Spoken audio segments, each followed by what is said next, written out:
मीरा भाईंदर में 500 square foot के घरों के लिए महासभा में सर्वसम्मति से टैक्स छूट को मंजूरी दे दी है। यदि प्रस्ताव सदन में पारित हो जाता है तो इसे राज्य सरकार द्वारा अनुमोदित किया जाएगा।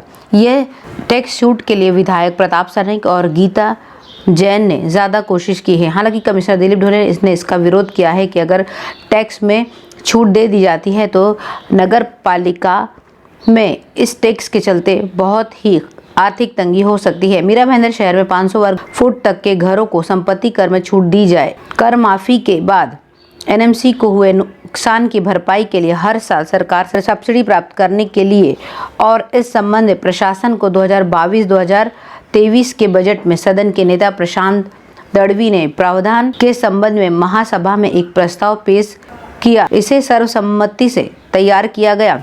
1 अप्रैल 2022 से शहर के नागरिकों के आवासीय भवन में 500 वर्ग फुट के मकान पर संपत्ति कर पूरी तरह से माफ करने के लिए प्रशासन को तत्काल कर छूट का प्रस्ताव राज्य सरकार के पास स्वीकृति के लिए भेजना चाहिए। सदन के नेता दलवी ने प्रस्ताव में यह भी उल्लेख किया है कि कर छूट की आवश्यक प्रक्रिया फरवरी 2022 तक पूरी की जानी चाहिए। सरकार में प्रस्ताव को मंजूरी दिलाने के लिए जिम्मेदारी विधायक प्रताप सरनाईक और विधायक गीता जैन ने ली है। दलवी ने कहा कि सरकार की ओर से प्रस्ताव को मंजूरी मिलते ही दोनों विधायकों का नगरपालिका द्वारा अभिनंदन किया जाएगा। शिवसेना के नगर सेवक प्रवीण पाटिल ने कहा कि इस कर छूट के संबंध में प्रशासन द्वारा दिए गए सारांश पर विचार करते हुए यदि इस प्रस्ताव को मंजूरी दी जाती है तो विकास पर पड़ने वाले प्रभाव को प्रकट करना आवश्यक है। भाजपा के वरिष्ठ नगर सेवक ध्रुव किशोर पाटिल ने विधायकों पर आरोप लगाया है कि कर छूट को लेकर आयुक्त को पत्र दिए बिना सीधे मेयर को पत्र देकर मुद्दे का राजनीतिकरण किया जा रहा है।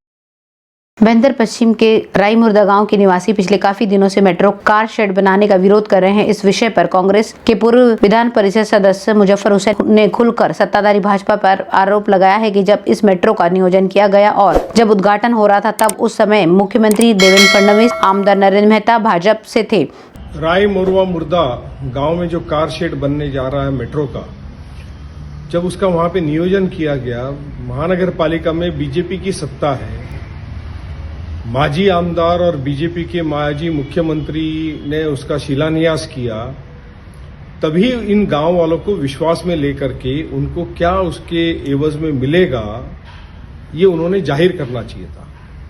आज गांव वालों को गुमराह करके वहां पर कार शेड का काम नहीं होने देने का और उसमें विरोध लोगों को करने लगाने का, ये मिसगाइड करने का काम बीजेपी कर रही है। महानगर पालिका में जो सत्ता में बीजेपी है ये वो कर रही है। तो क्यों नहीं उन्होंने उस समय वहां के स्थानिक रहवासियों से इस विषय पर बात की और इसका समाधान निकाला। अब सत्ताधारी भाजपा स्थानीय लोगों को गुमराह करके विरोध करवा रही है ताकि मेट्रो का काम किसी तरीके से रुक जाए। आगे उन्होंने कहा कि जिस तरह से समृद्धि हाईवे में किसानों की जमीन को 3 पट मुआवजा देकर उनकी जमीन एक्वायर की गई थी, उसी तर्ज पर यहाँ के स्थानिक रहवासियों को विश्वास में लेकर उनकी सहमति होने के बाद ही बाजार भाव से 3 पट ज्यादा मुआवजा देकर मेट्रो कार शेड बनाया जाए। उन्होंने स्थानिक रहवासियों से गुजारिश की है कि आप महाराष्ट्र के मुख्यमंत्री तक समृद्धि हाईवे की तर्ज पर मुआवजा देने की मांग पहुंचाए, जबकि मेट्रो इस शहर की आवश्यकता है। इस मुद्दे पर पूरी कांग्रेस पार्टी गाँव वालों के साथ खड़ी है।